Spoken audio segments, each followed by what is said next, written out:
Thanks, Mr. Secretary. One way to work.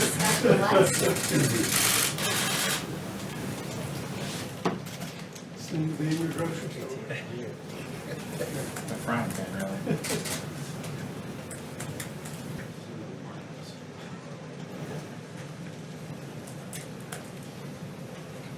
Did you grow up, were you in the protein business or? Dairy business. First I worked on dairy. That's it.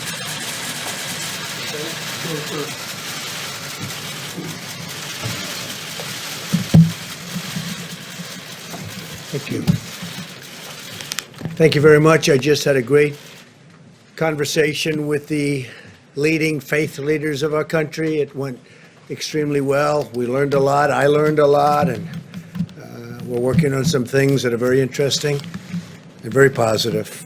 I thank them all for being on the call. And yesterday, we unveiled detailed guidelines for America's governors to initiate a phased, safe, and gradual reopening of America. That's what's happening. The guidelines provide governors with the fact-driven and science-based metrics they will need to make the decisions that are right for their own particular state. To view the guidelines, you can go to the website at whitehouse.gov/openingamerica. So that's whitehouse.gov/openingamerica. Treasury has sent out economic relief payments to more than 80 million Americans who have their direct deposit information on file with the IRS, and an incredible success it has been. If you have not received your check, please visit irs.gov, get my payment. How about that one? irs.gov, get my payment. That way the IRS can get you your payment in days, and they've done a fantastic job, I have to say, and you won't have to wait for a check in the mail. I have some very good news. We sent out 80 million deposits, and less than 1% had even little problems. A couple had minor glitches, but it's substantially less than 1%. So out of 80 million deposits, less than 1%, and that gets corrected immediately. So just please do as I say. You'll get that very quickly, very easily. Today I'm also announcing that Secretary Perdue, who happens to be right next to me, handsome man, and the Department of Agriculture will be implementing a $19 billion relief program for our great farmers and ranchers as they cope with the fallout of the global pandemic. Very honored to be doing this. Our farmers, ranchers, we have, these are great people, great Americans. Never complain. They never complain. They just do what they have to do. The program will include direct payments to farmers as well as mass purchases of dairy, meat, and agricultural produce to get that food to the people in need. The USDA will receive another $14 billion in July that will have funding to continue helping, and this will help our farmers and our ranchers, and it's money well deserved. So not only were they targeted at one point by China, and that was over a period of time, and you saw that happening, and they never complained, but that worked out very well. $12 billion they got, and $16 billion they got, and now it's $19 billion. And I'm just going to ask Secretary Perdue to explain exactly how we're going to handle it. Thank you. Well, Mr. President, you may remember earlier this year, you tweeted a message to our farmers and ranchers that no matter the circumstances, you pledged to stand behind them.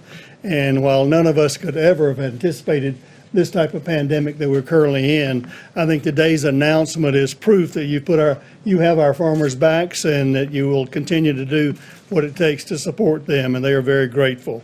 We've heard a lot recently, all of you, about our food supply chain. I think America now knows that more than ever that the wholesome food that our families depend upon and starts with America's farmers and ranchers.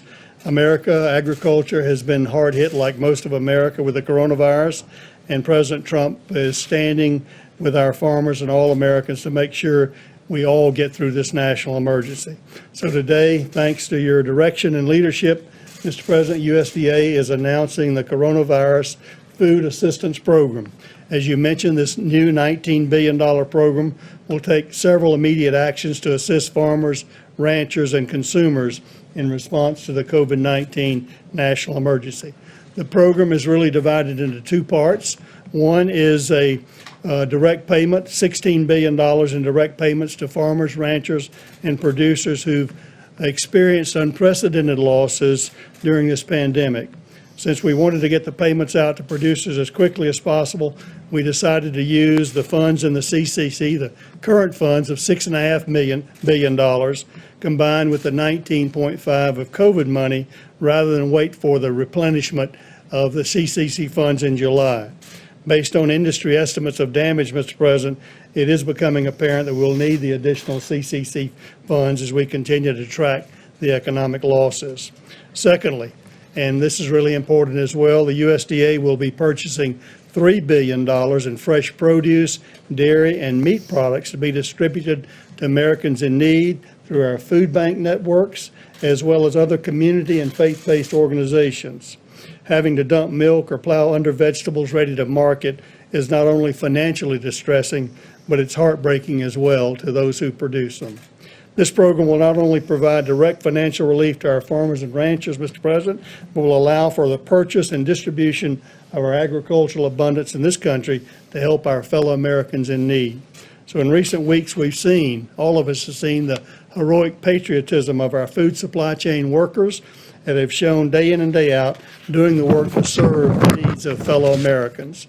Our farmers have been in the fields planting and doing what they do every spring to feed the American people, even with the pandemic as we speak. I want to thank you, Mr. President, for your unwavering support. They want to thank you for your unwavering support for America's farmers and ranchers, and I want to commit to you, Mr. President, and to the American people that USDA will do everything in our power to implement this program as quickly and as efficiently as possible to help our farmers, ranchers, producers, and consumers during this great time of need. So thank you very much for having me here today, and God bless you, God bless America, God bless American agriculture. Thank you. Thank you, Sonny. So our great Secretary of Agriculture was the governor of Georgia for 8 years, and the only reason he isn't still there, frankly, is that he was term limited. And I said, let's get him for agriculture. You've done a fantastic job. We want to thank you very much. 8 years at Georgia. We really appreciate it. Great job. Even as we prepare to rebuild our economy, America continues to wage an all-out medical war to defeat the invisible enemy. To date, we have conducted more than 3.78 million coronavirus tests, by far the most of any country. It's not even close. In the hardest hit areas such as New York and Louisiana, we've also tested more people per capita than South Korea, Singapore, and every other country.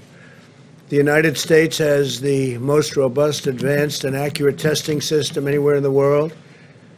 As of yesterday, we have distributed nearly 660,000 Abbott IDs. Now, that's an incredible test. It's called the ID Now Point of Care Diagnostic Test, and it's fantastic.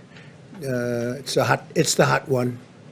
Problem with this business is it's a hot one till about 2 days from now, because we do have a saliva test that just came out, and that can be self-administered, and it's said to be fantastic. I want to thank Abbott Laboratories. They have been incredible. I want to thank Roche. They've likewise been incredible. Over the last several days, we've seen a dramatic increase in the number of tests conducted by hospitals and academic institutions, which have now performed nearly 600,000 tests. There's a tremendous amount of unused capacity in the states available for governors to tap. We have tremendous unused capability within those laboratories, and I hope the governors are going to be able to use them. The governors are responsible for testing, and I hope they're going to be able to use this tremendous amount of available capacity that we have. It's up to 1 million additional tests per week. When you think of that, in the next few weeks, we'll be sending out 5.5 million testing swabs to to the state. Swabs can be done easily by the governors themselves. Mostly it's cotton. It's not a big deal. You can get cotton easily, but if they can't get it, we will take care of it. Yesterday, the FDA announced a new collaboration with United Health Group, the Gates Foundation, Quantigen, and U.S. Cotton to greatly expand the supply of essential swabs, including a new polyester Q-tip type swab for the coronavirus testing.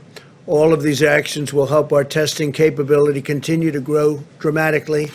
So we're helping people even with swabs. We get ventilators. We're now the king of ventilators. We have hundreds of thousands under construction. We don't need them ourselves. The governors are in great shape. If we do, we have a great stockpile that we'll immediately send to the state in need.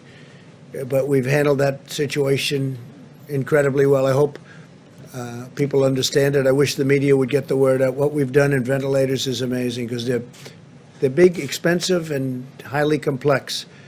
We're speaking to other countries. I spoke to President of Mexico today, a great gentleman, and I told him that we are going to be helping him out with ventilators, helping Mexico out, and we'll be helping some other countries too. We have a lot of very high-level, high-quality ventilators, and they're here, and they're also being manufactured as we speak. Following the announcement of our reopening guidelines, there have been some very partisan voices in the media and politics who have spread false and misleading information about our testing capacity. It's totally false and misleading, demonstrating a complete failure to understand the enormous scope of the testing capabilities that we've brought online. And we started really from ground zero. We started from really being very, very outdated and obsolete as a country from the past. And I will say this, if they didn't understand it, it's just really, unfortunately, I hate to say this because we've been getting along very well, but it would be false reporting because they understand the capability. And it's going to be up to the states to use that capability. The states have local points where they can go. A governor can call the mayors, and the mayors can call representatives, and everybody. Everything is perfect. And that's the way it should work and always should work. We'll help New York and all of the other states get even better on their testing. We have to get even better. And some people think a little bit differently. There are areas where you have vast amounts of area where you have very few people and almost no people are infected.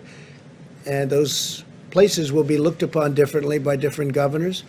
And I think you're going to have a lot of news coming out about that over the next few days. I think certain states are going to come online, and they're going to start the early stages of the puzzle that we're putting together. And it's going to be together sooner rather than later. A lot of really incredible things are happening. And at some point in the not too distant future, we're going to have our country back. And it's going to be, I think, really with what we're doing on stimulus and helping people keep their businesses together and their lives together and their jobs, it's going to be better than ever before. I hope so. I really do.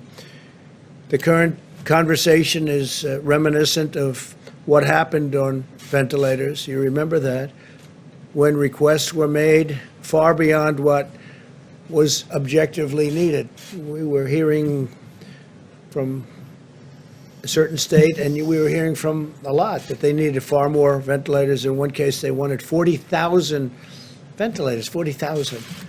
It turned out that they had plenty, and they had a number of about 7,000 or 8,000, and that was plenty. We supplied them with a lot, but that was the right number. We got it just about right. And if they did need more, we're ready to give more. But I think the surge seems to be over. And there are a lot of governors just doing a great job, and they're working with us, but we're all working together. The research and development that we've done at the federal level has been absolutely incredible. The media will be accepting of these figures when they get to see the end result. I think they're going to see it, and I think they're already seeing it. That includes not only ventilators, but beds. We built, in most cases, far more than they even needed. But we wanted to err on the side of caution. This is what the governors wanted. They wanted a certain amount in Louisiana. I spoke with the governor, had a long talk with him, and I said, "Do you think you'll need that final hospital and they actually didn't need it. We built a lot of beds, so I appreciate it from the governor. And we saved building a hospital. In New York, we did, I think, just a spectacular job at the Javits Center. And even sending the ship up we brought it into COVID, but they didn't really need it. It didn't get much use, but it was there and ready. It wasn't supposed to be used for that purpose. We changed it into that purpose. And it was there, ready, willing, and able. Same with Javits. But they didn't quite need the rooms that the beds that we produced. So we produced almost 2,900 beds, and I think I'd rather tell you that we were overprepared than we were underprepared. And that was a good faith effort by New York, I have to say that. A very good faith effort, but it's nice that we didn't need that instead of needing it. It was not very occupied, but it was ready to go. Still there should something happen, but I think they have it under very good control. As you'll hear from our experts today, we've already built sufficient testing capacity nationwide for states to begin their reopenings. And I think you'll be hearing a lot about reopenings in the coming weeks and months. Most excitingly, in the coming weeks, I think you're going to see some very, very dramatic steps taken, and very safely. We're putting safety first. We may be opening, but we're putting safety first. And when you look at the numbers, when you look at the possible number of deaths at 2.2 million people, and it could have very well been that. It could have been more. Frankly, I've been looking at numbers where it could have been higher than that. 2.2 million people dying. If you figure we lost 500,000, maybe 600,000 in the Civil War, 2.2 million people. A minimum, if we did nothing, would have been 1.6. If you cut that in half, you're talking about 800,000, 900,000, a million people dying. But we did a lot of work, and the people of this country were incredible, I have to say. And I think we're heading to the other category, and that would be if we did work and if it was successful. They had between 100,000 and 220,000 to 240,000 on the upside. And I think we'll be substantially, hopefully, below the 100 number.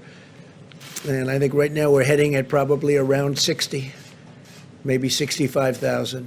And one is too many. I always say it, one is too many. It's a horrible thing that happened to our country. There's a horrible thing that happened to 184 countries all over the world. There's a horrible thing, and there was no reason for it. And it should never, ever happen again. In a few minutes, you'll be hearing from Dr. Redfield, Dr. Fauci, Dr. Birx, and Admiral Guar to explain these facts in really great detail. Earlier this week, the FDA authorized 2 new antibody tests, which is very exciting, that will determine if someone has been previously infected with the virus, bringing the total to 4 authorized antibody tests already. This will help us assess the number of cases that have been asymptomatic or mildly symptomatic, and support our efforts to get Americans back to work by showing us who might have developed the wonderful, beautiful immunity. Ultimate victory in this war will be made possible by America's scientific brilliance. There is nothing like us. There is nobody like us, not even close. I wish I could tell you stories what other countries, even powerful countries, say to me, the leaders. And they say it quietly and they say it off the record, but they have great respect for what we can do. And our country is at a point, a few weeks ago, think of it, 4 or 5 weeks ago, we were at a level that nobody had ever attained, the best job numbers we've ever had, the best economy we've ever had. Every company virtually was doing better business than ever before. The stock market was at all-time highs. And then one day they said, you got to close it up. And we did the right thing. We saved maybe millions of lives by doing it the way we did it. But we're paying a price, but that price is very unimportant compared to the number of lives we're talking about. The NIH and others are conducting clinical trials of 35 different therapies and treatments, therapies being so exciting to me, because that's really like, if something happens, you're going to get better reasonably quickly, and without such a horrible deal as some people have to go through. To that end, today NIH announced that it is launching a public-private partnership with more than a dozen biopharmaceutical companies. They're HHS, FDA, CDC, and the European Medicines Agency. They're all working together. We're working together with a lot of other countries. The partnership will marshal and coordinate the vast resources, knowledge, assets, and authorities of more than a dozen organizations and agencies to accelerate development of the most promising therapies and vaccines. The vaccines are coming along really, really well. Johnson & Johnson is very well advanced. One thing is they have to, we're having great success, but we have to test them, and it takes a long period of time. It takes probably over a year, unfortunately, but therapies likewise are coming along very, very well. Therapies are immediate when we get that. That'll be a big day. We're also equipping our medical warriors on the front lines. In total, we have the Project Air Bridge, and the Air Bridge has been incredible. The National Strategic Stockpile and every other channel the federal government has deployed.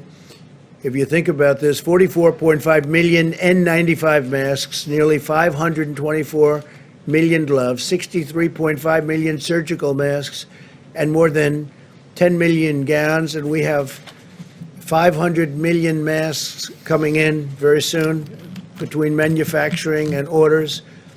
500 million masks. The last few months have been among the most challenging times in the history of our nation. This invisible enemy is tough, and it's smart, and it's vicious.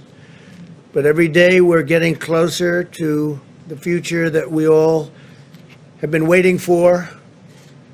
I talk about the light at the end of the tunnel. We are getting very, very close to seeing that light shine very brightly at the end of that tunnel. And it's happening, and I want to thank everybody in the room. I want to thank, I actually want to thank some of the media. We've had some fair coverage, some really fair coverage, and I appreciate it. What I'm going to do is I'm going to introduce our great Vice President, Mike Pence, and he's going to take over for a little while. I'm going to leave, and I'm coming right back, and we'll take some questions. They're going to go over our tremendous testing capabilities. And again, I'll be right back. Thank you. Thank you very much.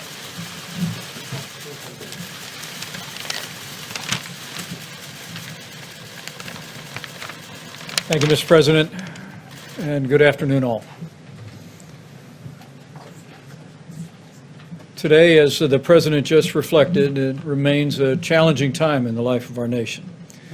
But because of the extraordinary efforts of the American people, because of the strong partnership the federal government has forged with states across the country, we're making progress, America. Despite the tragic loss of more than 36,000 Americans, according to our best data reporting this morning, we continue to see new cases low and steady on the West Coast, and we continue to see cases and hospitalizations declining in the greater New York City area, in New Orleans and Detroit, and elsewhere.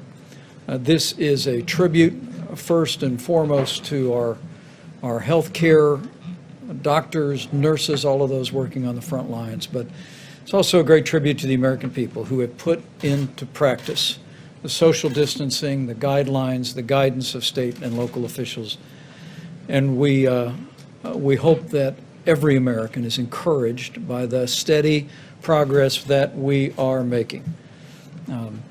We're continuing to bring, at the President's direction, the full resources of the federal government to bear. Today, the President approved a major disaster declaration for American Samoa, and now all 50 states and all territories are under major disaster declarations for the first time in American history.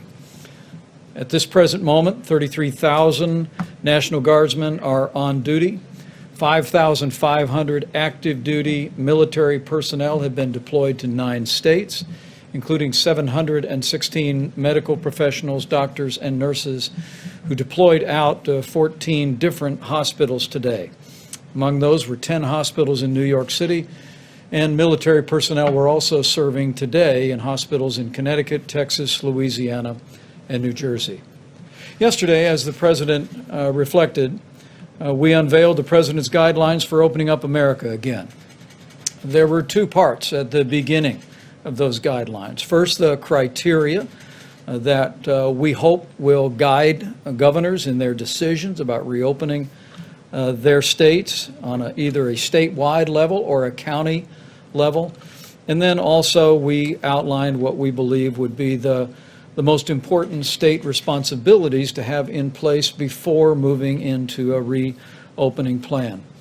For phase one, the President's guidelines, you'll recall, advise that states that have a downward trajectory in cases over a 14-day period of time and ensure that they have proper capacity in their healthcare facilities could move to phase one with the easing of some of the social distancing and the criteria that have been in place.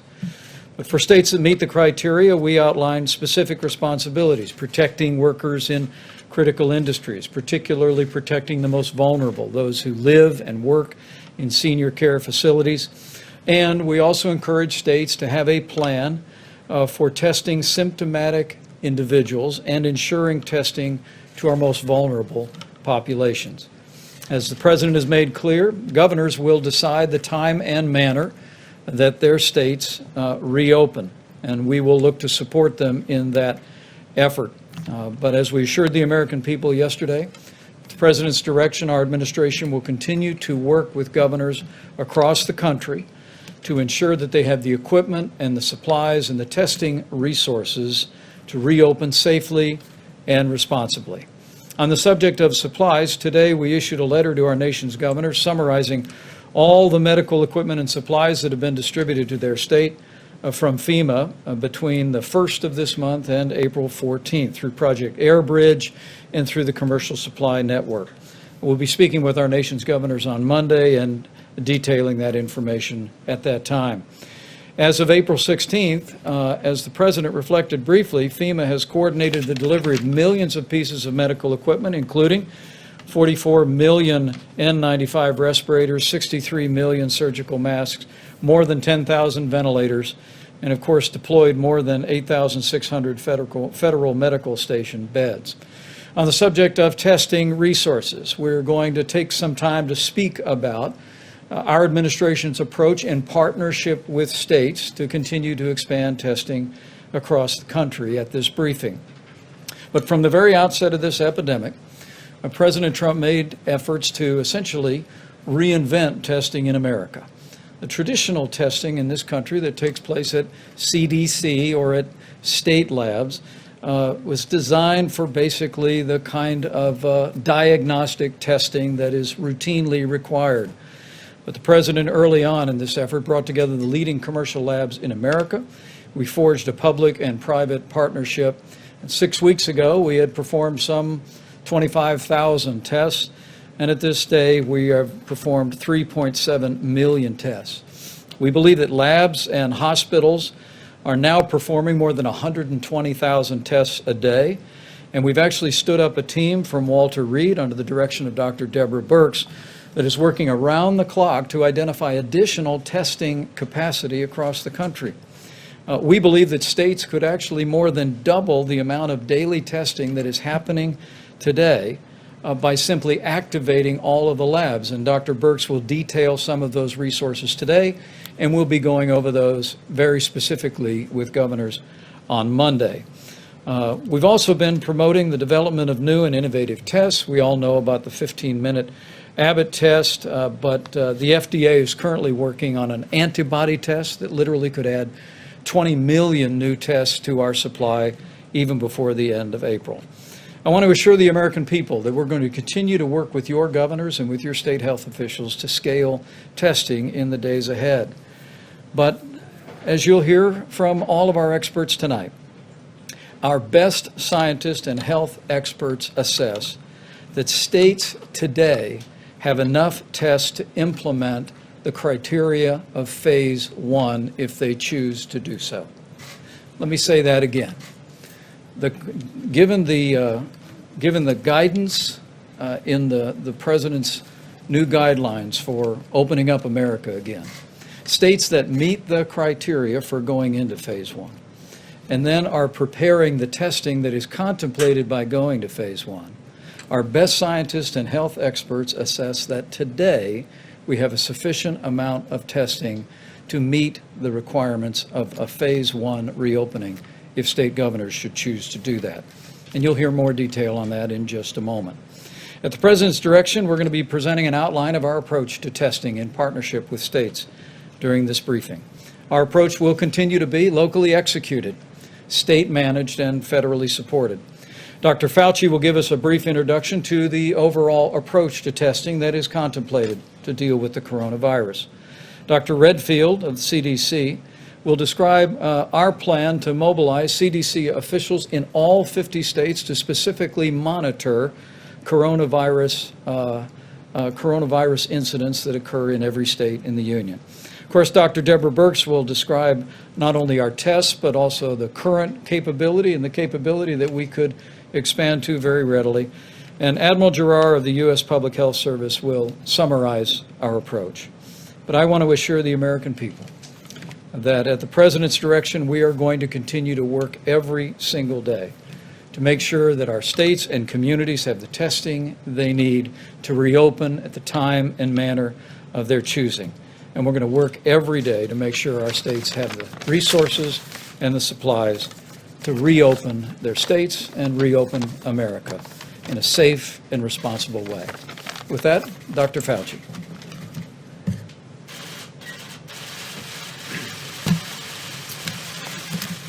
Thank you very much, Mr. Vice President. So as the Vice President said, I'm going to give you a brief introduction to kind of answer the question that we've been asked a lot. In fact, we had a very productive teleconference with the Senate Democratic Caucus just a few hours ago, and they asked a number of questions which were really reasonable questions, questions that are on the mind of a lot of different people. And one of them was the question that was just posed a moment ago, is are there enough tests to allow us to be able to go through this first phase in a way that is protective of the health and the safety of the American people? So I just want to spend a couple of minutes clarifying a few things and maybe providing some information on a broad 40,000 foot, which you'll hear some of the more granular details from my colleagues who will be following me. I think they asked me to give the 40,000 foot one because I'm not a testing person. I didn't run a testing lab, but I'm part of a team that is looking at this, of how we can best make sure this happens in the right way. So first of all, let me say something that we've said before, and I apologize if I'm repeating things that you already know, but I think in some respects it's important to do that so that people have clarity in what we're talking about. There are two general types of tests, even though within each general type there are different subgroups. One of them is to actually test for the infection. Is a person infected? The other, and I'll get back to that in a second, the other is to test, as was just mentioned, if someone has been infected. Usually someone has been infected who has recovered, and as I'll get to in a moment, that you could assume, although we need to do some more work on that, that person is actually protected against subsequent exposure and infection with an identical organism. So what are some of the pluses and minuses of each? Because the pluses and minuses are really going to impact how we best use the test and how the test actually should be used. So let's take the test for whether or not you're infected. The test of whether or not you're infected is a test that right now is called a nucleic acid test. It's not an easy test to do. There are some that are more rapid. There are some that have a high throughput. There are different groups within that. The good news about that is that it's a sensitive and specific test, so that if you're infected, you know you're infected, so that, as I'll get to in a moment, if you need to do something with that, get that person, put them in care, take care of them, get them out of circulation. That's important. The part about that I think is often misunderstood is that if you get a test today, like I did today, it's negative.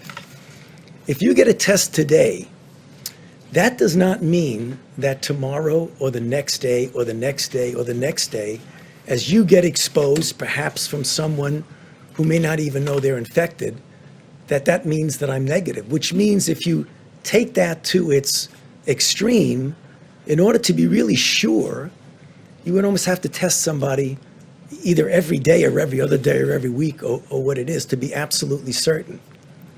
That's an issue.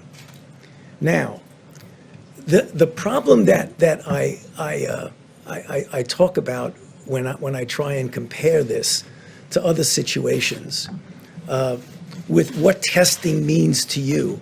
As I think most people know, have been involved in HIV/AIDS for 38 years, 39 years, from the very first week of HIV. So that's what I do. If you get a test for HIV and you are negative and you do not practice any risk behaviors, you can be guaranteed that next month, 6 months, 1 year from now, you will be negative if you don't have a risk behavior. So there's a big difference there about what testing actually means. So the point I think you're getting is that although there is clearly a place for needing to test somebody for a given reason, a test means you're negative now. Now, the other test is an antibody test, a test that tells you, in fact, that you've been infected. That's really good. You're going to hear a bit about that from my colleagues in a moment, because that will give you a broader view of two things. One, what the penetrance of the infection had been. And number two, you can make an assumption, though we still need to prove that. I mean, we are assuming that if you're infected and you have antibody, you're protected. And I think that's a reasonable assumption based on our experience with other viruses. But what we want to make sure that we know, and these are some of the challenges, what is the titer that is protective? How long is the protection? Is it 1 month? Is it 3 months? Is it 6 months? It's a year. So we need to be humble and modest that we don't know everything about it, but it really is an important test. The other thing is the difference between testing and monitoring out there, what's out there. The difference between what we really need it for phase one is to be able to identify, isolate, contact trace, a very important part of when you're pulling back gradually and slowly on the mitigation, and you have people who might be infected. You want to know they're infected. You want to put them in care. That is something that we absolutely need to do. But there are other ways. I want to make sure people understand that not to underestimate the importance of testing. Testing is a part, an important part, of a multifaceted way that we are going to control and ultimately end this outbreak. So please don't anyone interpret it that I'm downplaying testing. But the emphasis that we've been hearing is essentially testing is everything, and it isn't. It's the kinds of things that we've been doing, the mitigation strategies that are an important part of that. Now, just a couple of things before I hand it over to my colleagues. No doubt that early on we had a problem. I have publicly said that we had a problem early on. There was a problem that had to be corrected, and it was corrected. It was a problem that was a technical problem from within that was corrected, and it was an issue of embracing the way we have now and should have the private sector, who clearly has the capability of making and providing tests at the level that we will need them for any of the things that I've just spoken about. So, having said that, right now, I totally understand, and I'm not alone, my colleagues understand, that although we say there are X number of tests out there, and you're going to hear from Admiral Giroir about that, the fact is there have been and still are situations that are correctable and will be corrected, and some of which have been corrected. I know I get on the phone a lot with my colleagues because, believe it or not, some long time ago, I was where they are, in the hospitals, in the emergency room, looking at very sick individuals that you need to take care of. And I know what it means when someone tells you, hey, you have what you need, and you look around and you say, well, maybe you think I have what I need, but I don't really have what I need. So we have to figure out, how do we close that gap? And there are a lot of things that I think we've learned and that we are correcting and going to correct. Namely, you have a situation where tests are needed and appropriate, and either people have found there's no tests, or there's no reagents, or there's no swabs, or a person needed a test and were told that there was a restriction, they couldn't get a test. These are all the things that I'm telling you, you already know because you've heard them. So right now, or there's a delay of 5 to 7 days. And what does that mean if you want to get somebody out of circulation? We understand that that existed, but upon careful examination, what you are going to hear, that many of those have been already corrected and other of those will be corrected.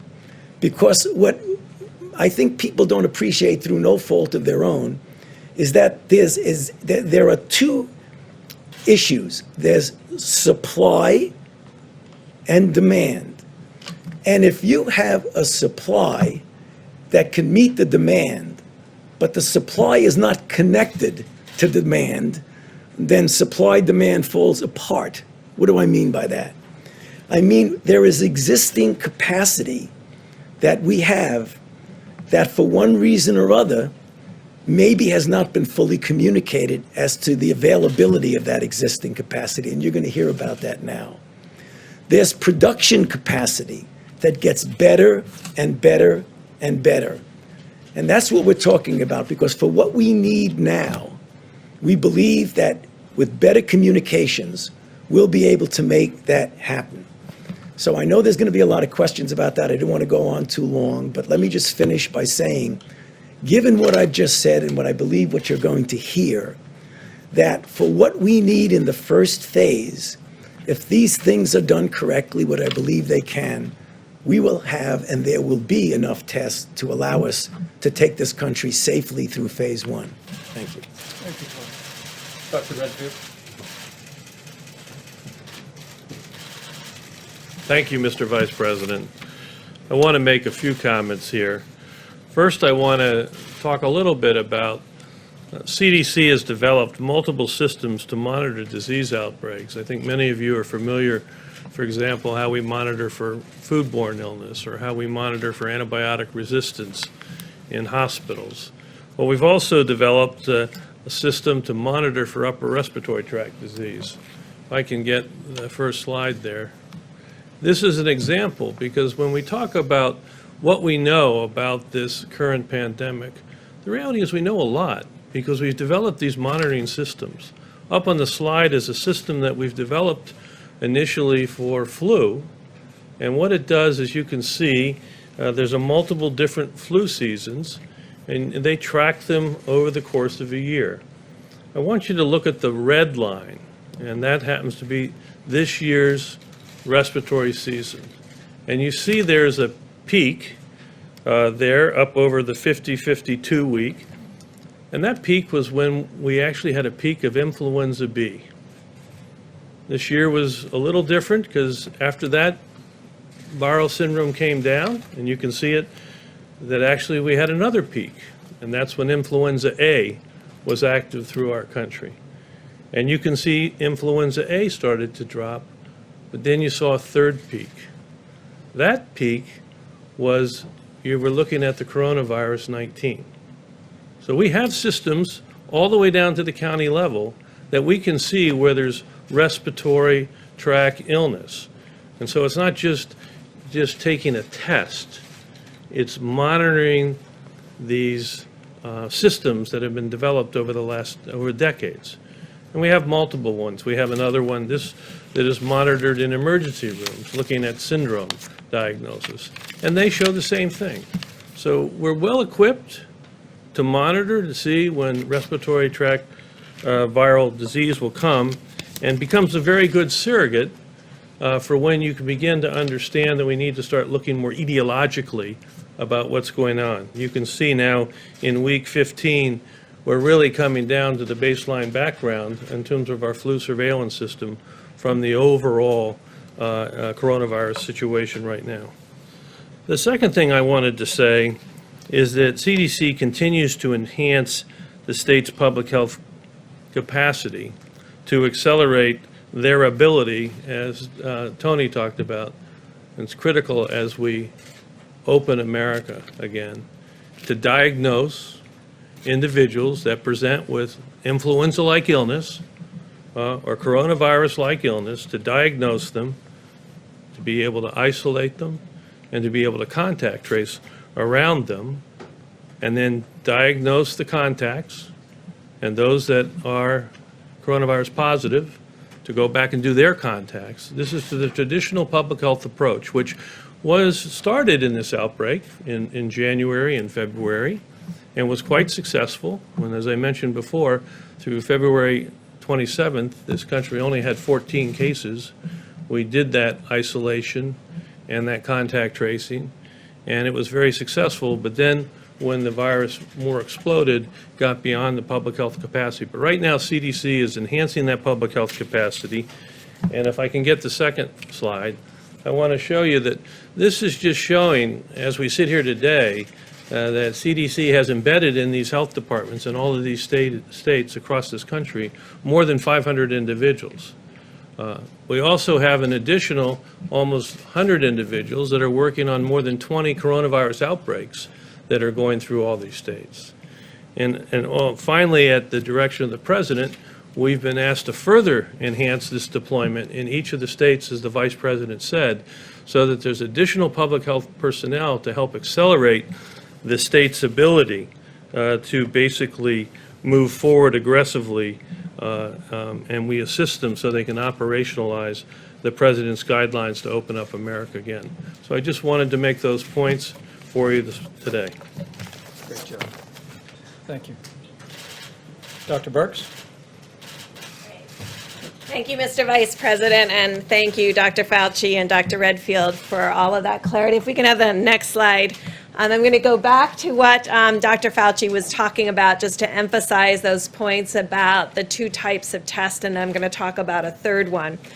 So first, we all know about sampling in the front of your nose. To all of the labs out there and to the providers, you don't have to use the nasal pharyngeal swab anymore. You can do front of nose sampling.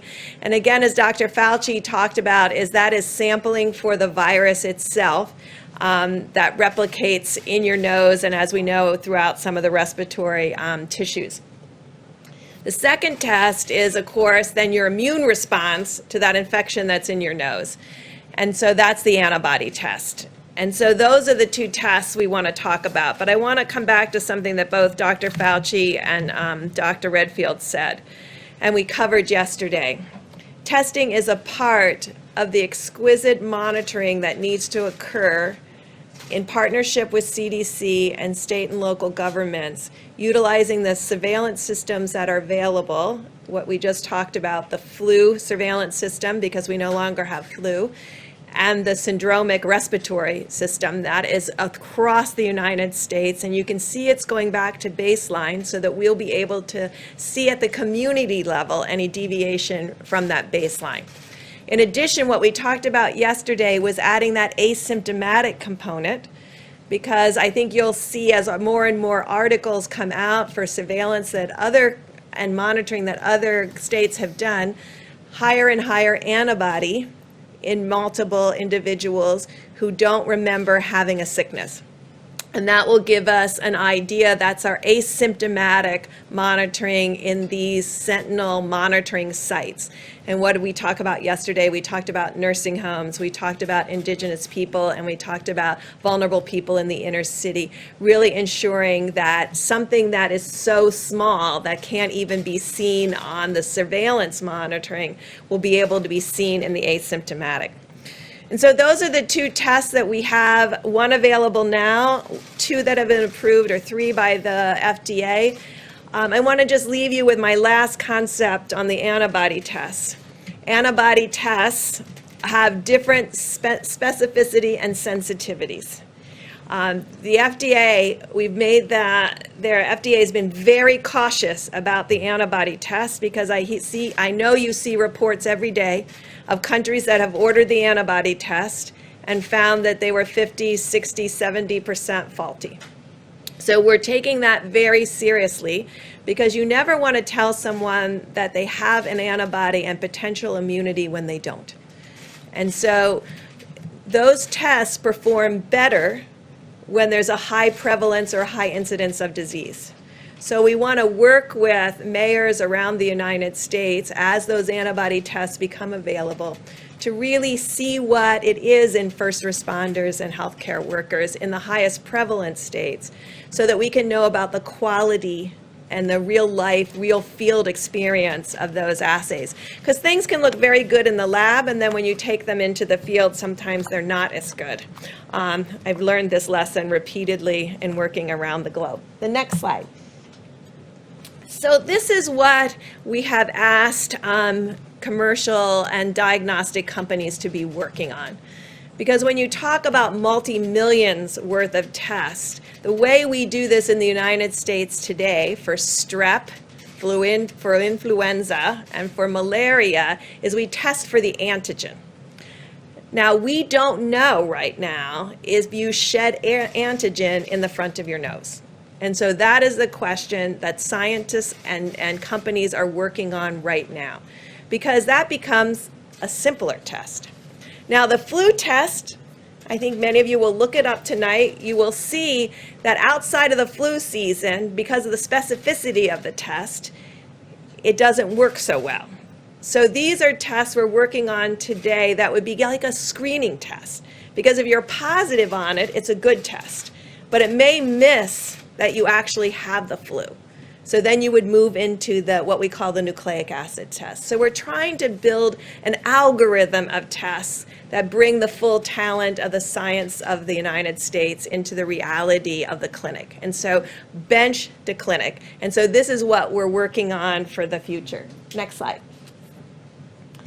So as I promised both the senators and the governors, this is the United States' current platform capacity.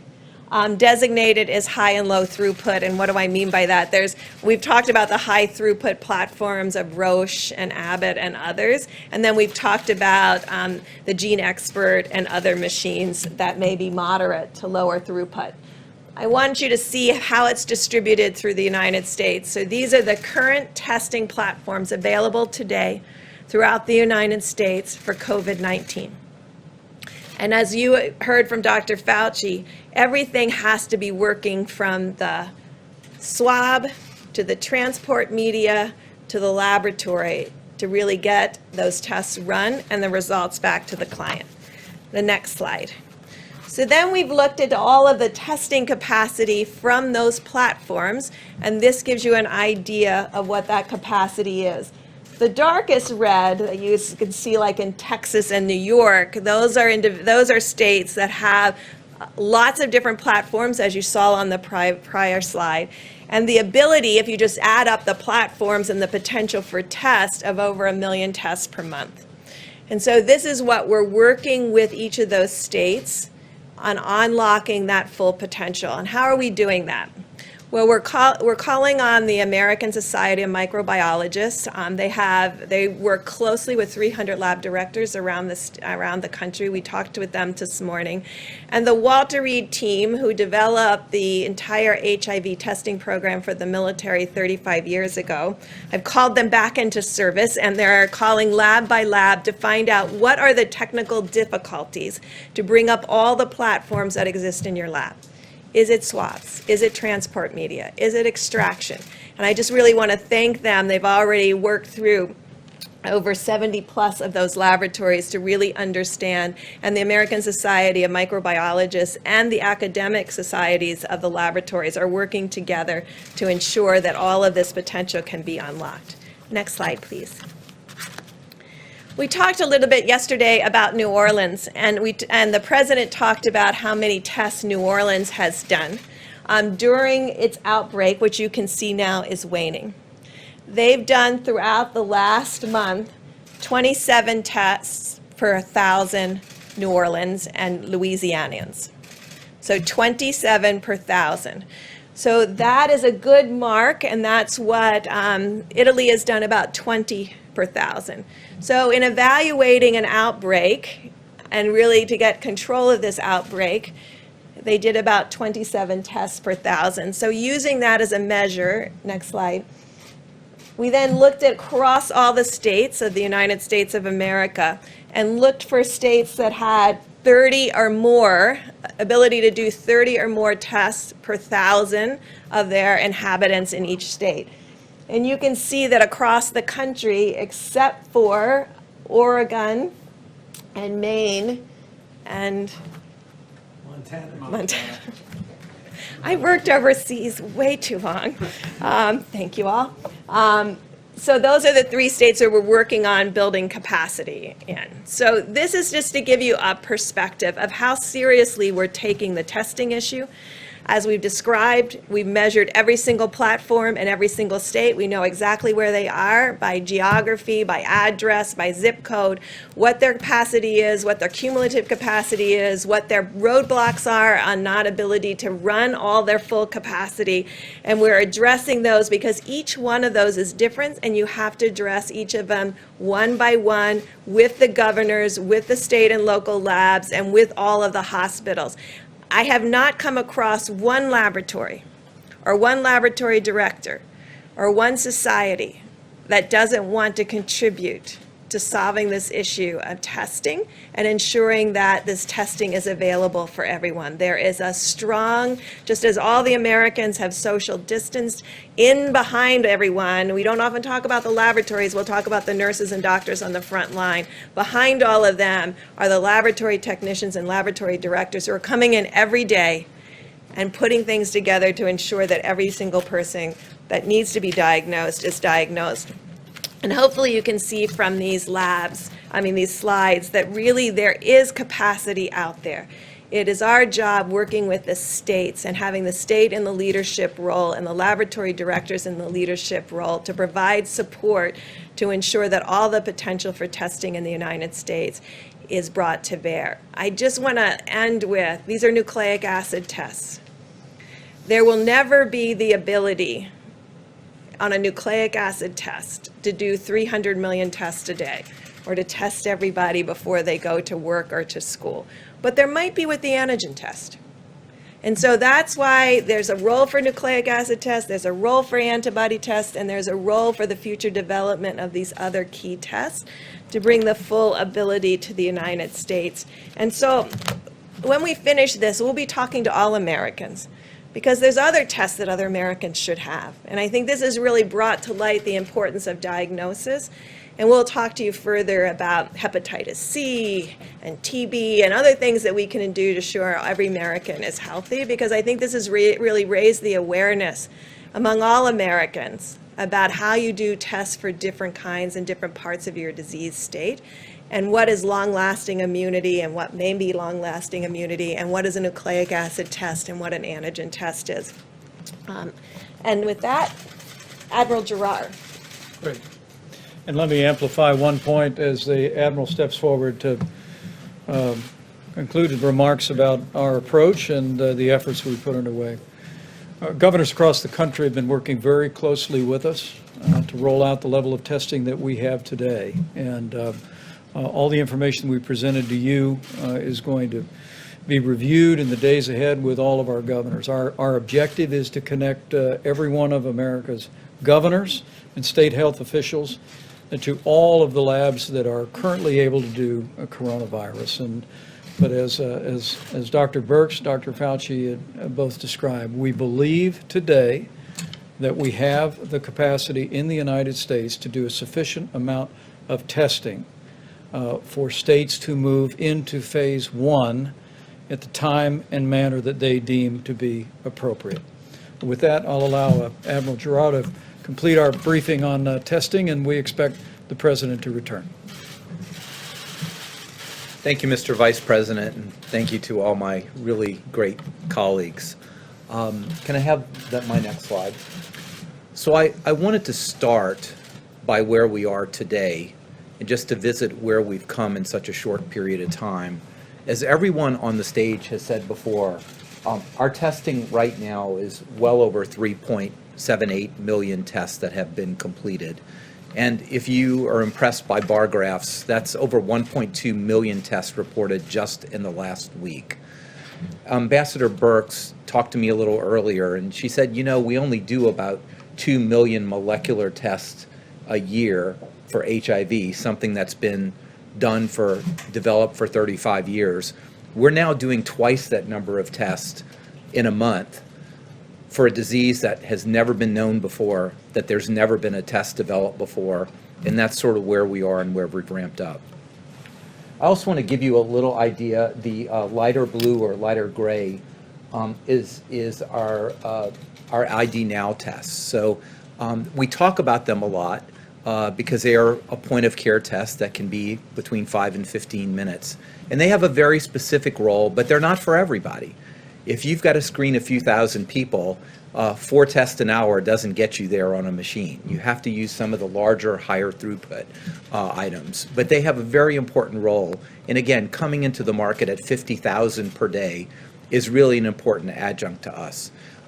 She talked about the Gene Expert from Cepheid. Very important. We don't talk about that very much, but it is one of the backbone mobile point of care, not as easy to do per se as the Abbott, but it is a point of care test that really carries tuberculosis screening all through Africa. There are these machines, you saw that on her slide. Every one of the 50 states has this in over 600 sites, and they've done over 700,000 tests just on that relatively low throughput but very important platform. Next slide, please. I wanted to give you an idea sort of how the tests are distributed and how they're changing over time. On the left are the state public health laboratories, and although their numbers are relatively small, about 350,000, the state public health laboratories are absolutely critical. They're an absolutely critical core component of our testing. Not only were they there early and first, but they also do things like support outbreak investigations in nursing homes or investigations in certain plants that have a close proximity with everyone because of their work environments. They also do testing on many people who do not have the opportunity to be tested elsewhere, and they are performing outstandingly well. ACLA, I know we hate acronyms, but the American Clinical Laboratory Association. This is America's commercial industrial backbone that we're standing behind the president and the vice president. And when I was there a few weeks ago in the Rose Garden, this is the LabCorp, the Quest, the BioReference Laboratory, Mayo, Sonic, and ARUP. And you'll see they've done almost 2.3 million tests. This is the very large, high throughput machines that Dr. Birx talks about. And I want to be clear about this group is that it doesn't matter where you are. I just took one of the largest labs and I said, map out for me where you are within 10 miles of where you are, every site in the country. And when you do that, within 10 miles of a site of one of these, 93% of the US population is covered. These are truly national reference labs that cover almost everybody within the United States. So if you cannot get a test at your hospital, the chances are overwhelming that you could send this to these labs that are fully caught up now. They have no backlog of tests. They've ramped up their production, so their turnaround time is about 48 hours because you may need to transport it from the middle of America out to a lab and result that. But that's really very, very, very good. The American Hospital Association, also academic labs. As the Vice President and the President have said, as more and more labs come online, they're increasing the amount of testing that are done just at the hospitals or at academic medical centers, now almost at 600,000 tests. And again, matching the other slide I had, the Abbott point of care test, just to give you a distribution. And that point of care test is being used very importantly in very select populations where a point of care test is really needed. That could be in some hospitals where someone needs to know exactly if a person is positive or not to go on a clinical trial, or in a nursing home investigation, or sometimes to get people screened to go back into the work environment. Most people don't need a point of care test. In fact, a point of care test cannot replace the millions of tests that are here on the other side. Next slide. I don't know how interested you are in swabs. I did not know a whole lot of swabs before a few weeks ago. But there's 2 points I want to make with these slides is, yes, there have been constraining elements. And they're constrained for a couple reasons. Number one, because this is an unprecedented scale up of this type of very sophisticated molecular test. that has never put a demand on a system like we have. When we started out a few weeks ago, there's very specific one type of swab, only get it one place in the US, one place in Italy. And we were stuck with that for a while because it's not just the quantity, it's the quality. What I don't want to do is put a lot of things in the system to make people believe that this is a good test when it hasn't been validated by the FDA to say that a positive is a positive and a negative is a negative.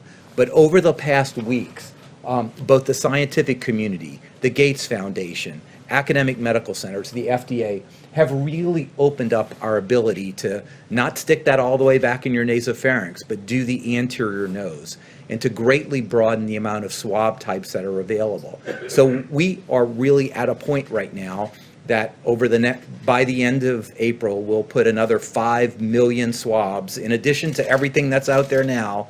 And by the end of May, over 12 million new swabs in the system, more than enough to obtain the capacity that we need. Next slide. For these molecular tests, you take a swab and you stick it in a test tube. And that test tube has to have a specific kind of liquid in it. And when we started, it was viral transport media, a very special kind of media. The CDC has a make-your-own recipe. If you're interested in cooking, you could probably do that. But it has a lot of ingredients that go in there, but still very limiting. We've worked with many, many different laboratories. We've worked with the FDA. So now PBS, phosphate buffered saline, a kind of just laboratory-grade salt water, can be used for this. This greatly opens the ability to expand the test to support all the capability that Dr. Birx talks about. And again, by the end of April, we will have put well over 5 million new tubes of either viral transport media or saline into the system.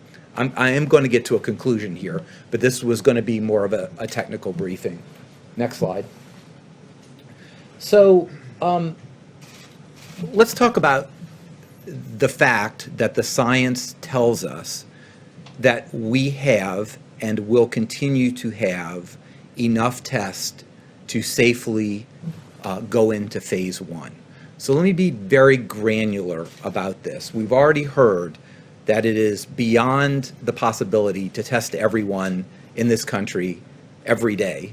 It's not possible, but it's also a bad strategy because testing a person now just means they're negative now. Dr. Fauci could be positive tomorrow because it's brewing in his system right now and we don't know it, or that he contacts that. That's not the way we go about things.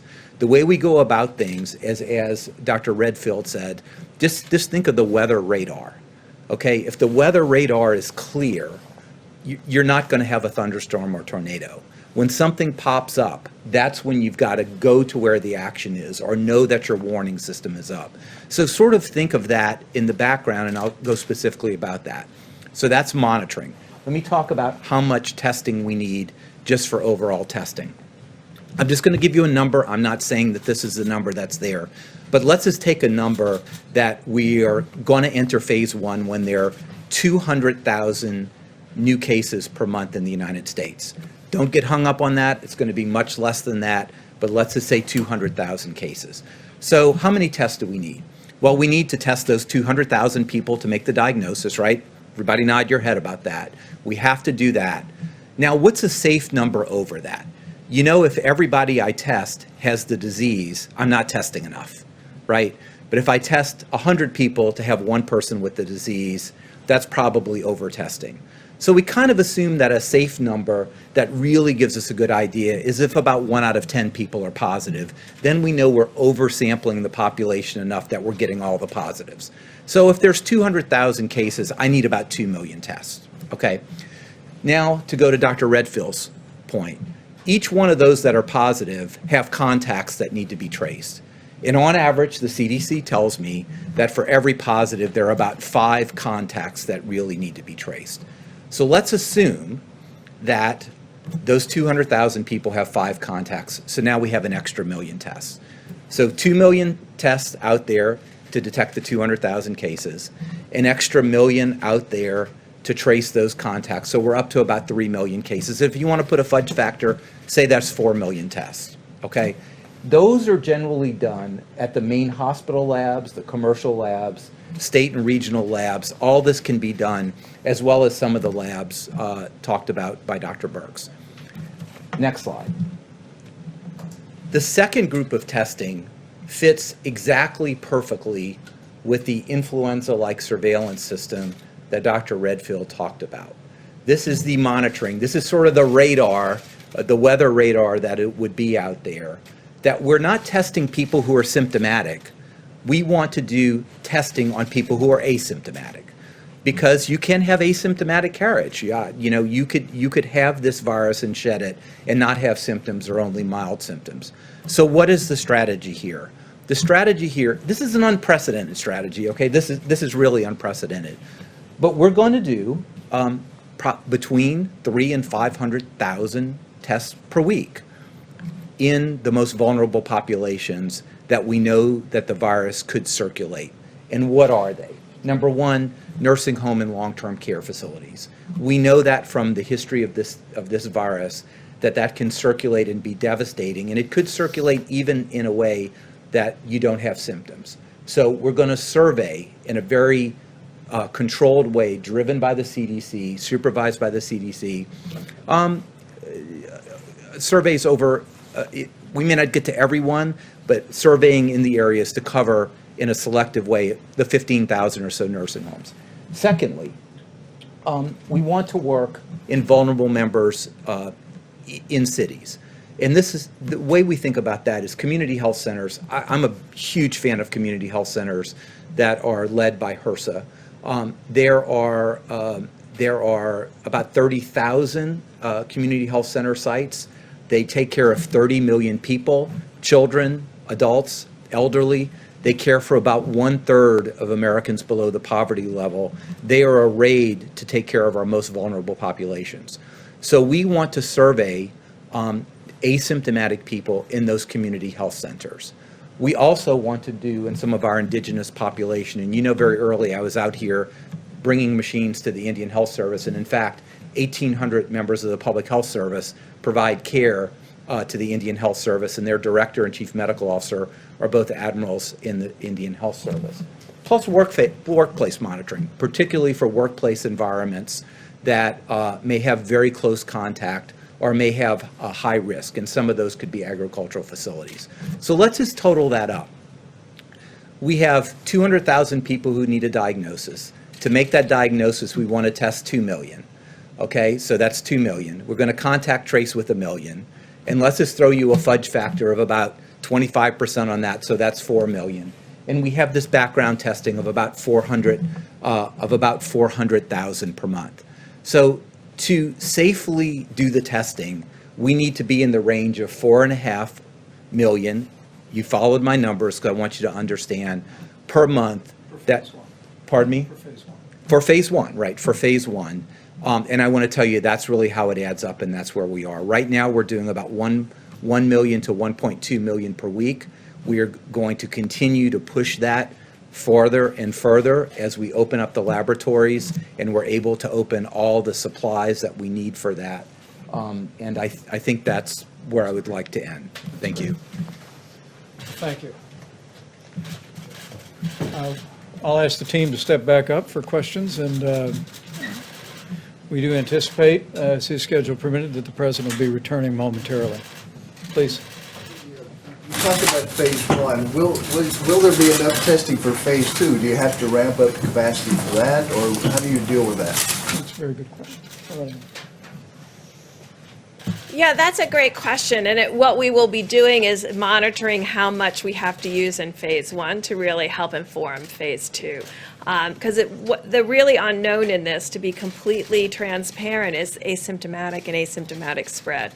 And so if we find that there's a lot of asymptomatic individuals that we find in this active monitoring in what we are very much concerned about, the most vulnerable, then we will have to have increased testing to cover all of those sites. And as we've made clear to the governors and other health officials, we're going to continue to scale the testing. As the president's made clear, we want governors and states to manage the testing operations in their states. We've given criteria, we've given guidance for how we think that would best operate. But we're looking for the states, we're looking for the governors to manage it. But in the midst of that, all these great experts working with all these great facilities are going to continue to use that great American ingenuity to scale and increase the availability of testing for states to be able to implement as they move closer and closer to that day the president speaks of often, where we reopen America and put all of America back to work. Mr. President? He did well. They all did well, I think. I'll bet they did. Please, go ahead. Mr. President, thank you. Earlier today, Jay Inslee said that your tweets encouraging Who said this? liberation, Jay Inslee said your tweets encouraging liberation in Michigan, Minnesota, Virginia were fomenting rebellion. Wondering how that squares with the sober and methodical guidance that you issued yesterday. Well, I think we do have a sobering guidance, but I think some things are too tough. And if you look at some of the states you just mentioned, it's too tough, not only relative to this, but what they've done in Virginia with respect to the Second Amendment is just a horrible thing. They did a horrible thing, the governor. And he's a governor under a cloud to start off with. So when you see what he said about the Second Amendment, when you see what other states have done, no, I think I feel very comfortable. Go ahead. Thank you, Mr. President. Just to be clear, when you talk about these states, Michigan, Minnesota, Virginia, do you think that they should lift their stay-at-home orders, or can you talk sort No, of but I think elements of what they've done are too much. I mean, it's just too much. You know the elements because I've already said, but certainly a Second Amendment, and Second Amendment having to do with the state of Virginia, what they've done in Virginia is just incredible. Okay, please. Sir, are you concerned, though, that people coming out in protest are going to spread COVID to other people? They're congregating in ways that health experts have said they should not. No, these are people expressing their views. I see where they are, and I see the way they're working. They seem to be very responsible people to me. But it's, they've been treated a little bit rough. Please, Reinvent. Thanks, Mr. President. I'm curious about some more of the dynamics we might see as the country begins reopening, as you put it, kind of like a puzzle. So as you've mentioned, we have states where we're already seeing their curves begin to flatten, but then there are others like Florida or more rural parts of the country where they aren't projected to peak for weeks or even months. So can you talk a little bit about some of the difficulties that those later peaking states might face if they need to stay locked down for longer, even as other places around them are starting to open back up? Well, we're seeing great numbers in almost every state. We're seeing big drops. We're really seeing, in terms of beds, the numbers we have to look at are the beds being occupied, people going, which is essentially people going in. That means that you have fewer people that are sick, fewer people that feel they have to go to a hospital, and those numbers are dropping really precipitously. So I think that we're just seeing a lot of good signs. Now, a place like New York, New Jersey, and certain parts of Louisiana. Louisiana's been incredible lately when you look at that drop. That drop has really been great. Michigan's had a hard time, but it's starting to do well. So I just think Illinois is another one. You look at some of the numbers, but everyone is dropping, and they're dropping rather quickly. We don't have any hotspot that's developed where all of a sudden you say, well, other than we did have a meatpacking plant or two where, incredibly, we had some, you saw the number was rather incredible. It took place in that plant. People could ask about that. I wonder who owned that company. It was a weird situation, but generally speaking, it's been very good. The numbers have been really improving greatly. Please, in the back. Thank you, Mr. President. U.S. intelligence is saying this week that the coronavirus likely came from a level 4 lab in Wuhan. There's also another report that the NIH, under the Obama administration in 2015, gave that lab $3.7 million in a grant. Why would the U.S. give a grant like that to China? The Obama administration gave them a grant of $3.7 million. I've been hearing about that. And we've instructed that if any grants are going to that area, we're looking at it literally about an hour ago, and also early in the morning. We will end that grant very quickly, but it was granted quite a while ago. They were granted a substantial amount of money. We're going to look at it and take a look, but I understand it was a number of years ago, right? So when did you hear was the grant was made?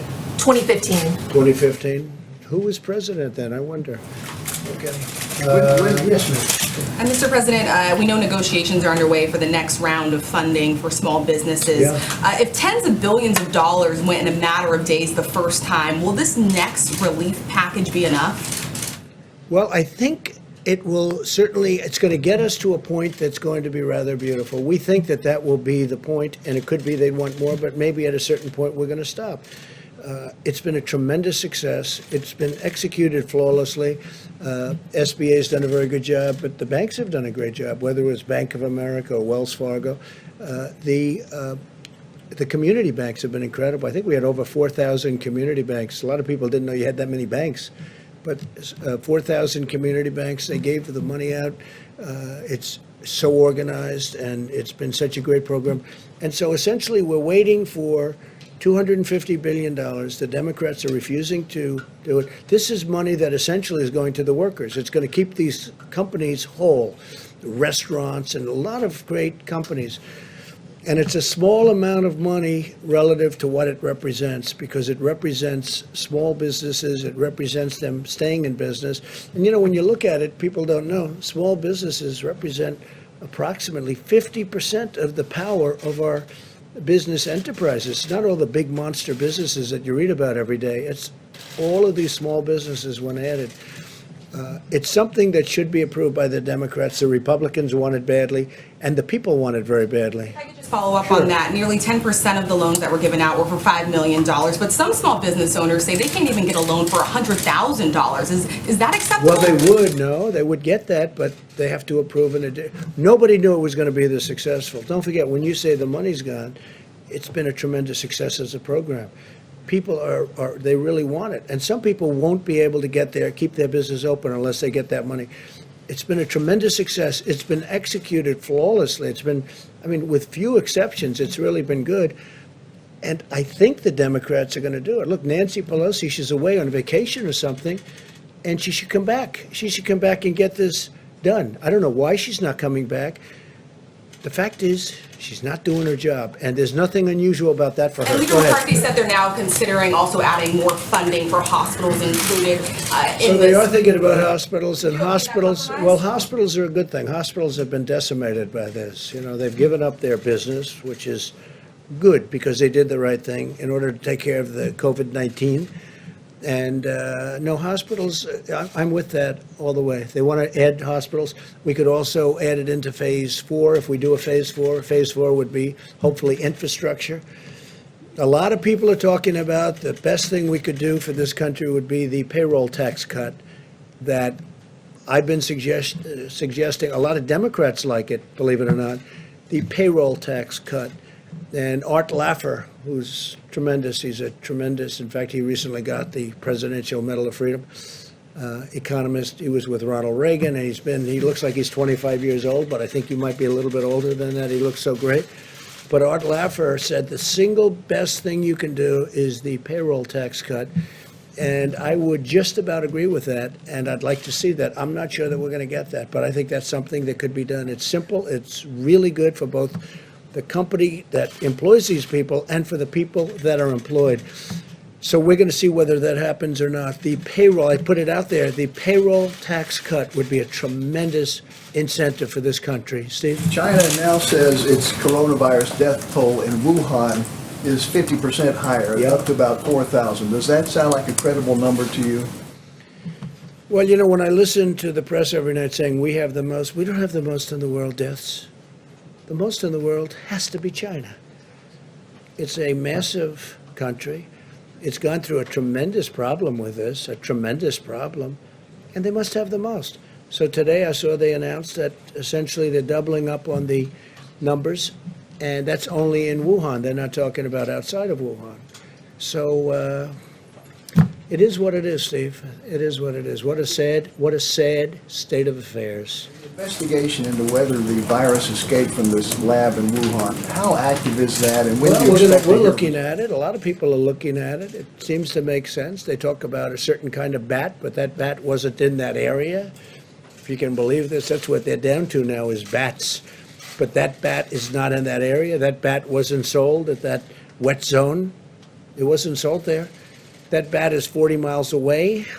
So a lot of strange things are happening, but there is a lot of investigation going on, and we're going to find out. All I can say is wherever it came from China, in whatever form. 184 countries now are suffering because of it. And it's too bad, isn't it? And it could have been solved very easily. When it was just starting, it could have been solved really very easily. Yeah, please, Vivek. Thank you, sir. So about the 80 million payments that have gone out that you mentioned, you said that less than 1% have had snafus, but that could be 800,000 snafus. So we've also seen reports. Well, I'm just saying it's less than 1%, and the snafus are very minor. You're not talking about massive numbers of dead people who've received. No, they were 80 million payments went out over a period of a few days. And they caught certain mistakes that they made, but this is a tiny amount of mistakes. I can tell you mistakes that were made in government where wrong countries were signed, okay? 80 million, this has been a tremendous success. And any mistake that was made, they've been caught. And it's less than 1%. That's a very good percentage, I can tell you, for government. I mean, how about the Obama website, the Obamacare website, where they spent $5 billion on building a website that you could have built for peanuts? Okay. If money went out to deceased people, is the government going to get that back? Yeah, anything that was sent out, it's like sometimes you send a check to somebody wrong. Sometimes people are listed, they die, and they get a check. That can happen.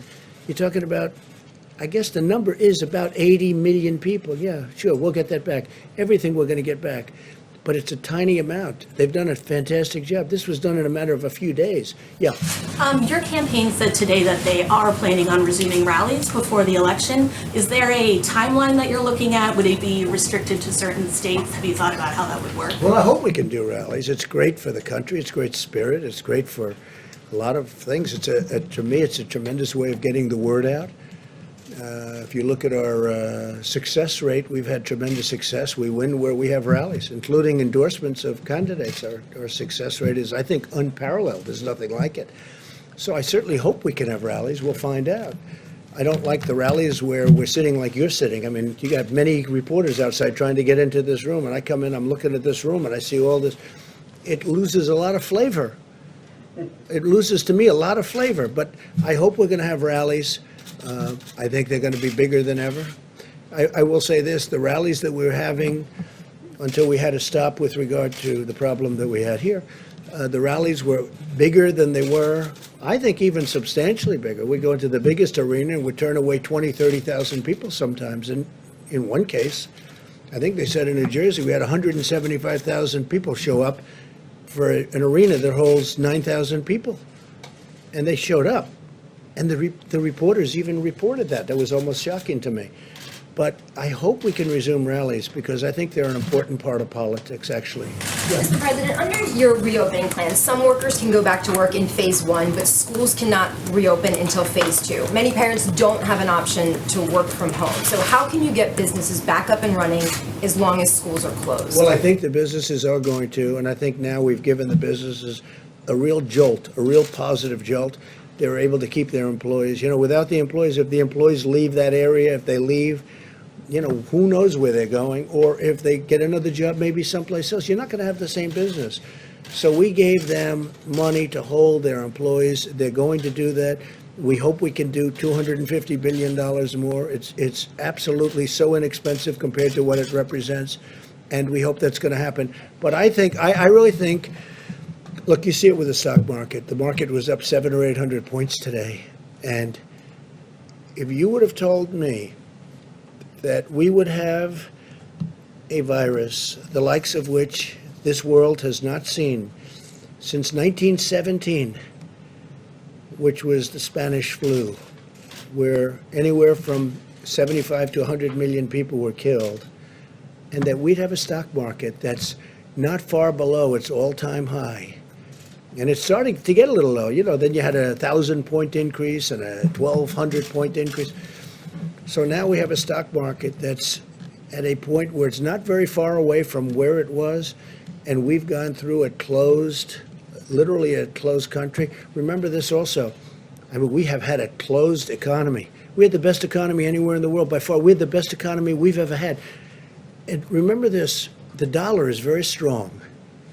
And strong dollars are overall very good. But it does cause problems. It's harder to sell outside of the country, et cetera, et cetera. It's a little harder for manufacturers. Sometimes it's a lot harder. Everybody wants to invest in our country. Everybody wants, and we're paying almost zero in interest, like in some cases zero. We've never had that before.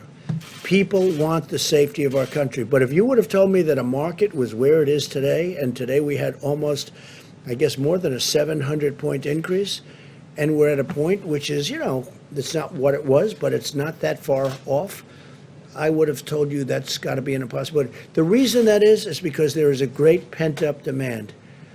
This country's going to come back, and it's going to come back strong. We have to get rid of the virus. We've got to open up our country. We're going to open it up in quadrants. We're going to open it up as states. Some of the states should get together, and they should work on their own borders and everything, because you don't want to have people pouring through a border of a state that isn't infected, and you have people coming perhaps outside. That's one of the reasons I was asking Tony 2 days ago about masks. Well, why in Wyoming or Montana would they have to wear masks? The numbers are very good. And the reason, if somebody comes from outside, which is very severe, but it's, again, and it's going to be up to them. It's a recommendation, but we'll see. But if you would have told me how well we're doing after we went through the worst event of its kind since 1917, it's pretty amazing. Question, Mr. please. President, about childcare, though, millions of Americans aren't sure how they can go back to work if schools are closed. How can they have their kids taken care of? Is your government considering something in addition to helping employees stay employed to help them take care of their kids? It's a good question. I think the schools are going to be open soon. I think a lot of governors are already talking about schools being opened. And we do have to take care of our seniors, because we've learned a lot about this disease. We've learned, call it a disease. We've learned a lot about this plague. And we have to take care of our seniors. We're going to take care of a lot of people.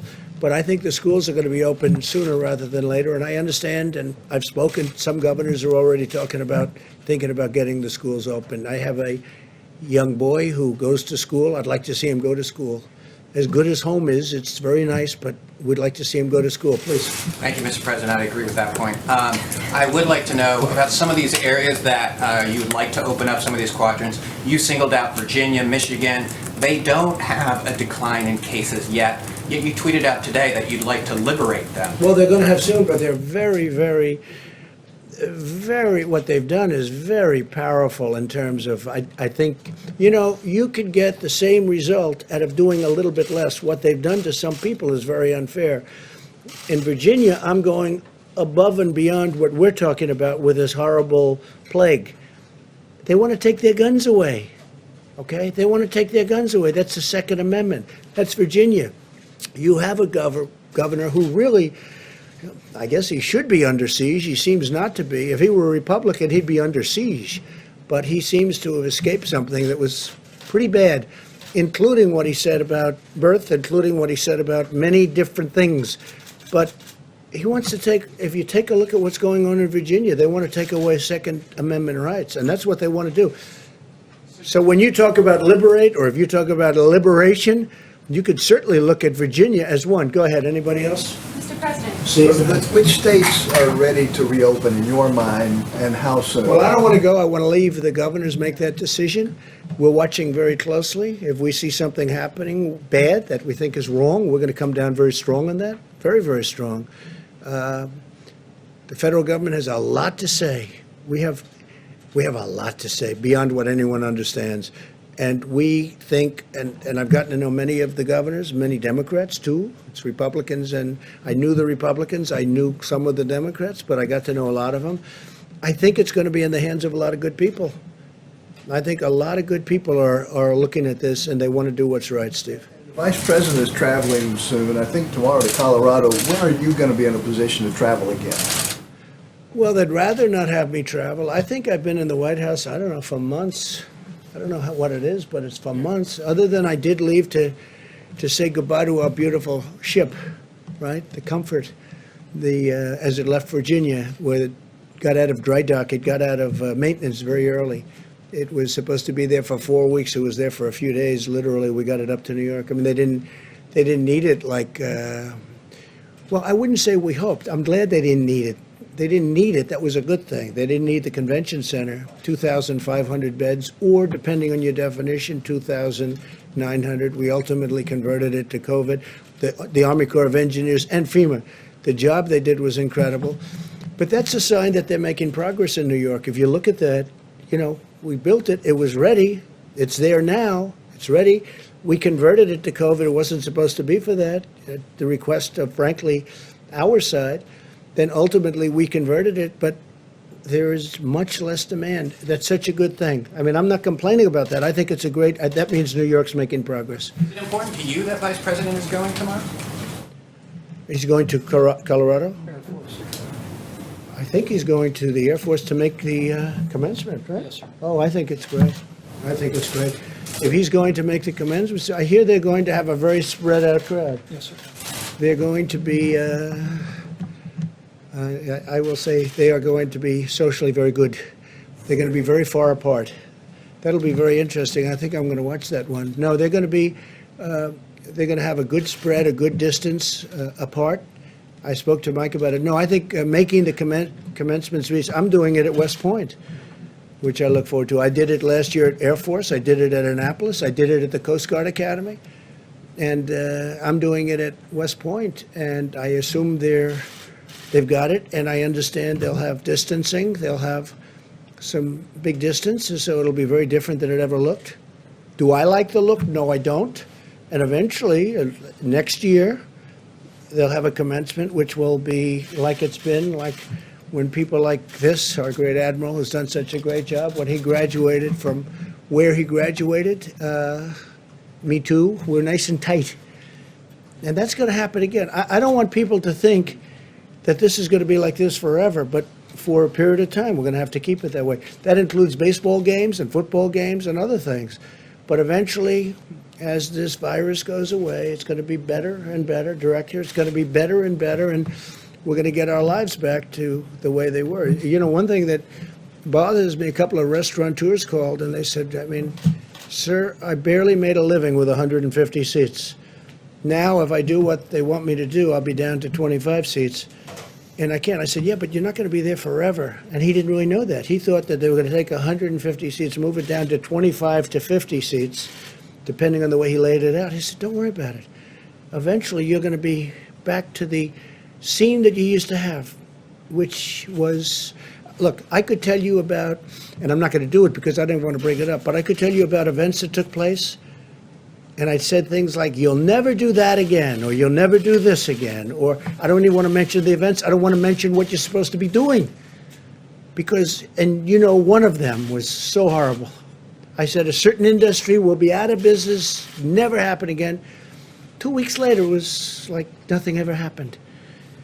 Hopefully, we get rid of this. We have tremendous talent up here and all over, including governors, including local governments, state governments. I look forward to the time, to me, when we can really normalize. But normalizing is being back to where we were. Yeah, please, go ahead. Mr. President, some of your allies are calling for China to be stripped as host of the 2022 Olympics. Wondering what you make of that. Is that something that you would consider, or? So I just made a deal with China where they're going to put in $250 billion of product. They're going to be buying 50 from 40 to 50 billion in farm. I want to see what's happening with China. I want to see how they're doing on it. Are they fulfilling the deal, the transaction? We have a lot of discussions going on with China. Let me just put it this way. I'm not happy, okay? I'm not happy. And I spoke to them, and this could have been shut down a long time ago. They knew it, and we couldn't get in, and in all fairness, World Health couldn't get in, and that's why I wish they took a different stance. They took a very pathetic stance and a very weak stance, but they say they couldn't get in. But ultimately, they got in much sooner than anybody, but they didn't report what was happening. They didn't report what was happening inside of China. No, I'm not happy with China. Yeah, please. Mr. President, I wanted to ask Dr. Fauci, can you address these suggestions or concerns that this virus was somehow man-made, possibly possibly came out of a laboratory in China. You studied this virus. What are the prospects of that? There was a study recently that we can make available to you where a group of highly qualified evolutionary virologists looked at the sequences there and the sequences in bats as they evolve. And the mutations that it took to get to the point where it is now is totally consistent with a jump of a species from an animal to a human. So, I mean, the paper will be available. I don't have the authors right now, but we can make that available to you. Follow-up, sir, on the protests that we've seen of people wanting the economies to open. Does that concern you, though, as a health expert, when you see folks congregate, and are you worried if that's encouraged? Well, I mean, I'm looking at it from a public health standpoint. I certainly can understand the frustration of people, but my main role in the task force is to make recommendations to protect the health and the safety of the American people. And I would hope that people understand that that's the reason why we're doing what we're doing, and hopefully we'll put an end to this. Thank you. And I will say this, I'm very, very satisfied with the decision we made, listening to experts, listening to my gut, the feeling of the Vice President, and really many others when we put it all together. Look, if we didn't do what we did at the time, we could have lost more than 2 million people. I really believe that. I could show you charts of other places that gave it a shot and they're not doing well. And I would show it to you right now. I don't want to embarrass anybody, but they gave that a shot. It's an automatic. I mean, everybody would say, let's do that, until they sit down and start thinking. And we could have lost more than 2 million people. We could have lost more than 2 million. Could have been much more than that, by the way. We have one that says from 1.6 to 2.2, but it could have really been more than that. But I looked at one in particular, one country in particular, that is using the herd mentality, not working out very well. Now, with all of that being said, we have to get back to work. We'll be crossing lines very soon in many cases. In some cases, we're well on the way down. In other cases, we're right at the top and heading down. We're heading in the right direction. I saw some numbers from New Jersey, which was having a very tough time at starting. He's doing a terrific job, the governor, Phil Murphy, starting to get some really good signs. I looked at some of the New York numbers. They're starting to get, they've been devastated, obviously, but some really good things are starting to happen. So if we would have done something different, first of all, it would not have been sustainable. You would have had people, they would have been furious at you and me and everybody up here. It would not have been sustainable. Because you look at some of the hospitals, as an example, a certain hospital right near where I grew up in Queens, and you had body bags all over the floor of that hospital. You know the one I'm talking about. All over the floor of the hospital. Now multiply that times 12 or 15, because that's the kind of numbers you're talking about, 12 or 15. And it would not have been, there would have been an insurrection. Nobody would have understood that. Whereas right now, nobody can be blamed, and there is no blame. We're all in a situation that was caused, that should have been solved long ago.